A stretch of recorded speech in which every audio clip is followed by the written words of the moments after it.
Welcome to the channel that Al Jazeera is trying to cancel. We're not going to let it happen, but more on that in a second. So it looks like the Gaza ceasefire is about to fall apart. And U.S. President Trump yesterday issued a warning to Hamas: release all of the hostages by this weekend or else. Now, what transpired here over the last 24 hours is that yesterday morning, Hamas issued a statement saying that, hey, Israel is breaking this ceasefire left, right, and center. We're not going to actually release the Israeli hostages that we were set to let go this Saturday, February 15th. They said they're going to postpone that until Israel finds their way back in compliance with this ceasefire. Things kind of spiraled there pretty quickly, and there's a couple different reasons that arguments are made as to why Hamas decided to take this stance. We're going to run through three of those. One is that we're looking here at the hostages that were released just this last weekend. The international reception here was rough for Hamas, as in you can clearly see what these gentlemen looked like on the right before they were abducted and captured by Hamas, and on the left, what they looked like when they were released. Physically pretty frail, right? Starving. And there were a lot of comparisons, understandably so, to what survivors of the Holocaust looked like. Not a good PR look for Hamas, to say the least. So one of the arguments being made is that they're going to wait for, if any other prisoners do look like this, they're going to try to get them a little better fed, make them look a little healthier before actually proceeding with the next round of hostage releases. One note here that I missed in the last video, this gentleman here, and his name escapes me right now, in this video, on this screen, the clip from this video, he's talking about how he can't wait to get home to see his family, his wife and children, and Hamas in the video kind of audibly snickers. It's because they know what he doesn't know is that they killed his wife and children on October 7th and didn't tell him that for the entire duration that he was in their captivity. That is who we're dealing with here.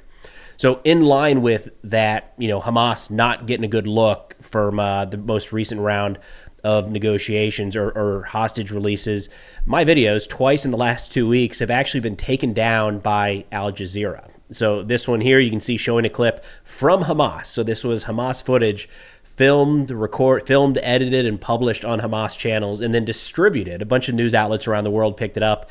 I reported on it, and Al Jazeera as well. You can see they actually, right there, copyright owner, Al Jazeera. So Al Jazeera owns the Hamas footage coming out of Gaza, which, maybe that's telling you something. I don't know. Either way, so Al Jazeera came after this channel, actually issued a strike, of all things. Now, I'm not going to pretend like I'm the most important thing by a long shot. They've clearly got a lot of things on their plate that they're working on, but I should note that this is actually the second time that Al Jazeera has issued a copyright takedown against this channel in the last 2 weeks, specifically talking about the release of the hostages. So in both of these cases, I was showing footage from the release of the hostages inside of the Gaza Strip, and in both cases, Al Jazeera came and said, you know what? No, that video can't be shown at all. So that's super. Now, another argument here as to why Hamas is kind of walking back on the ceasefire status as it is comes from Joe Truzman. And we've got a couple different statements from Joe here, incredible analyst over at FDD. One, he said, Hamas was in Tehran and met with Khamenei, the leader of Iran, over the weekend. And two, the IDF pulled out of the Netzarim axis on Sunday. These events are not a coincidence as to why Hamas postponed the ceasefire agreement on Monday. It's part of a strategy, and President Trump should consider it as Iran exerting its influence against U.S. policy in the region. Now, as a little bit of an idea of what we're talking about, the Netzarim axis was cutting here through the center of the Gaza Strip. So Israel, Map's doing a good job uploading.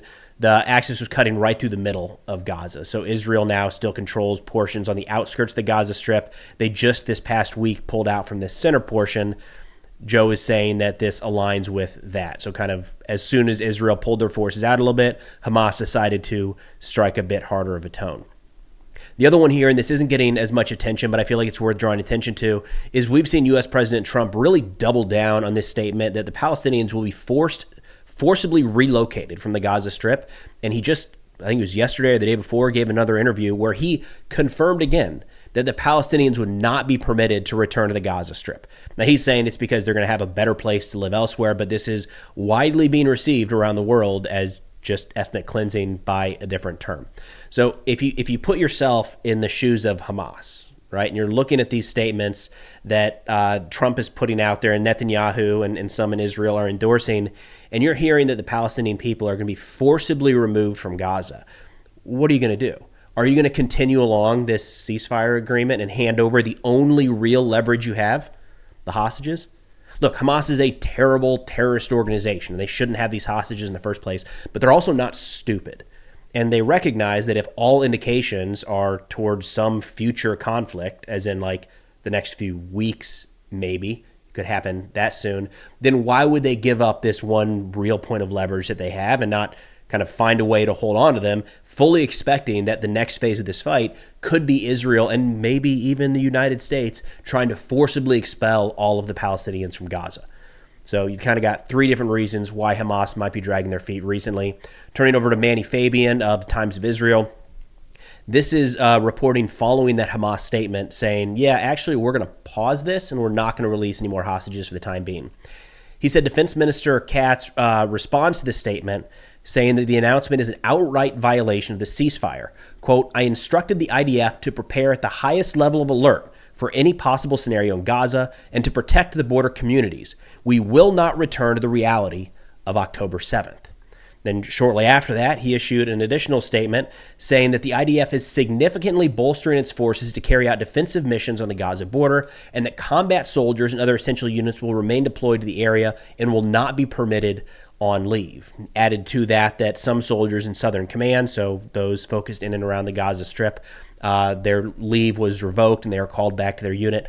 All of this, like just looking at it from a military perspective, they're pulling people back into the force, redeploying units in and around the Gaza Strip. It's kind of setting the stage for some additional military action.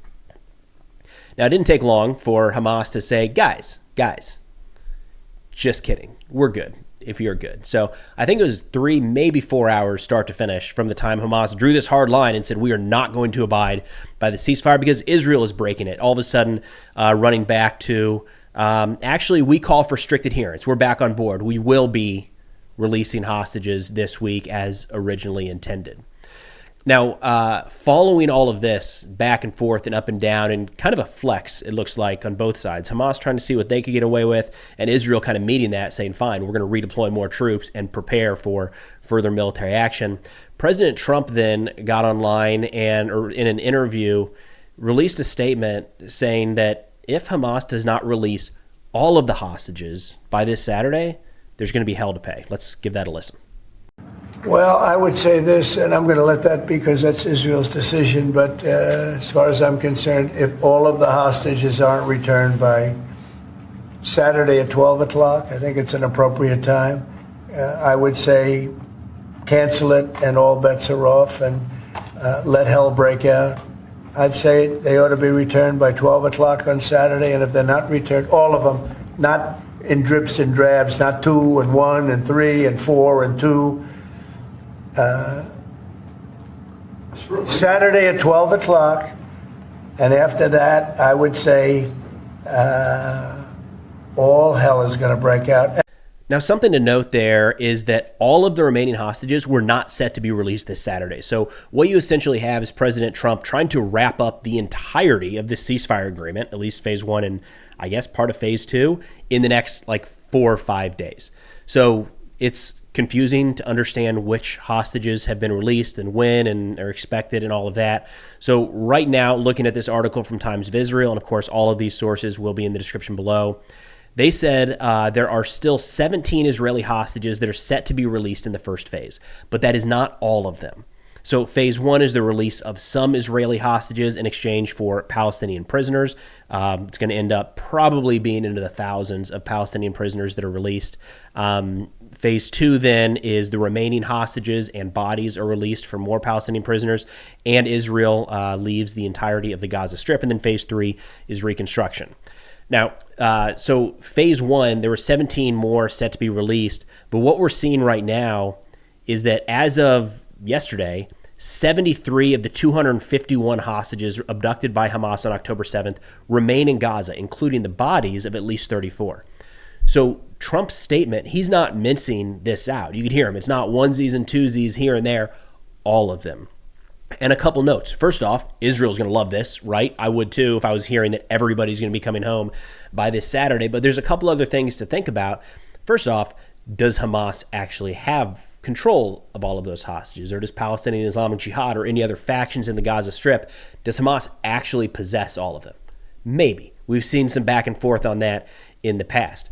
I'm a little bit nervous that maybe not as many are still alive as Hamas says are, or at least is hinting are. And then the last piece here is what happens if they don't?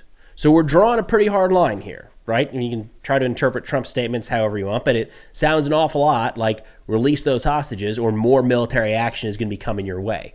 And there's a couple different ways to interpret that, but I'll tell you that the Houthis, one of the Hamas allies, if you will, in the axis of resistance, they interpreted it as there's probably going to be a continuation of fighting, saying just earlier today, we're ready to escalate immediately against the Israeli enemy if it resumes its aggression on Gaza. I don't know. Look, the release all of the hostages now. It's about time. It's been over 400 some days at this point. They've had them for a while. Let's just get them all out of there. But again, you've got to understand the Hamas perspective of if that's their point of leverage and they think something big is coming either way, they're probably going to hold on as long as they can. Now, when talking about what could actually be done, because when you look at pictures and videos of the Gaza Strip, there's not a lot left in a lot of places. And of course, tens of thousands of people have been killed, depending which metric you look at. And there's a couple different ways to consider how the United States and or Israel could ramp up the pressure here. One is looking at Smotrich here in the Israeli government, talks about urging cutting off water and electricity and annexing land for every hostage that is harmed. Now, this is a little bit different because he's talking about the hostages actually being hurt on their way home, but it gives you an idea of what might actually be on the table to try to force an end to this once and for all. He says, quote, we have to give Hamas an ultimatum. Cut off their electricity and water and end humanitarian aid. Open the gates of hell. Now, if I'm being honest, that I wouldn't be all that shocked to hear that from Trump. Just based off all the things he's saying, that does sound like something Trump would say related to Hamas if they don't actually meet his agreement to release all the hostages by this weekend. Smotrich continued, quote, we need to tell Hamas at the moment we return to war that after we arrest we need to tell Hamas at the moment we return to war that after we arrest all the terrorists for any hostage that is, God forbid, harmed, we will on that very day annex 5% of the Strip's territory.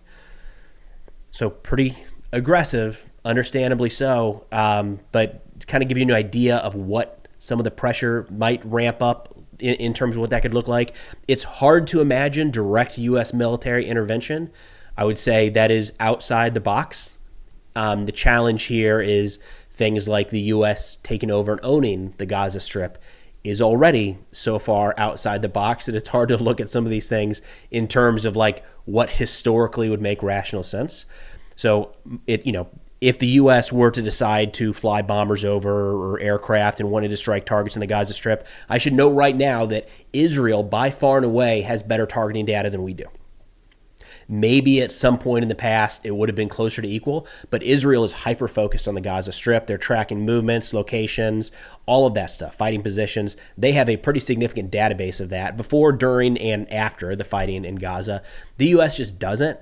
It's just not nearly the high priority here in the U.S. as it is for Israel. So if we were to start conducting strikes, it would really just be the same aircraft with the same munitions hitting the same targets that Israel would hit themselves, just I guess it'd be an American pilot and an American aircraft. But again, I don't think that's likely. However, we're not exactly operating in likely scenarios here. So the last piece here that I thought was worth bringing up is, again, a little bit outside the box, but this is something we've talked about on this channel before that needed to be done, and it looks like we're seeing some positive progress in that direction. So this is coming from the Jerusalem Post, talking about this new task force just stood up by President Trump called the Joint Task Force October 7th, or I think actually it's the JTF 10-7 down here. Now, the whole idea here is that it's going to be going after Hamas and the organization and their supporters and facilitators that allowed the October 7th attacks to occur. So there's a couple different ways. What it looks like, my reading of this, is it's hyper-focused on the Americans that were killed or captured during this event, and then saying, we have the right to go after this group as Americans because they killed and abducted Americans, is kind of the groundwork for this. A couple different key points here. First, it looks like they're seeking the arrest and extradition of a couple key leaders here. The head of Hamas National Relations Abroad, Ali Baraka, who is currently in Lebanon, and then the acting Hamas political bureau chief, Khaled Mashal, who is currently, I believe, in Qatar.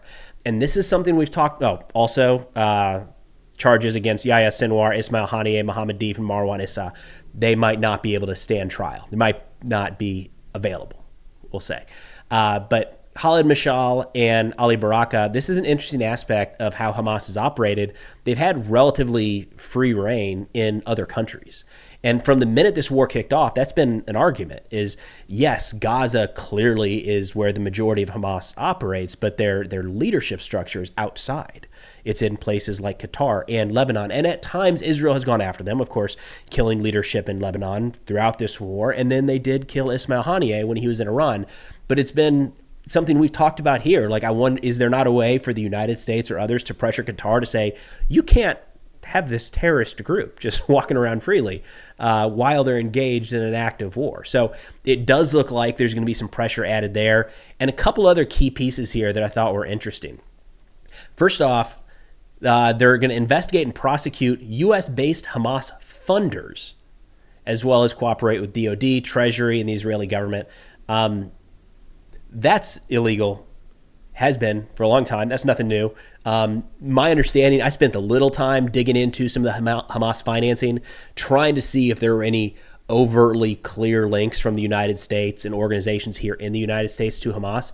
There was in the past. It looks like those were mostly hemmed up, and anything as of late is either completely under the radar, which of course this investigation would likely uncover, or has been kind of the nickel and diming, like you see people giving on Telegram or something like that. So very small scale, but hey, you can't give money to a designated terrorist organization. So let's clamp down on that. That's a good thing. There's a couple other here that start to get a little finicky, and I think we're probably going to see some pushback on this one.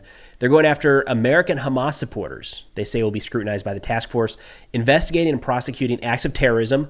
Great, always.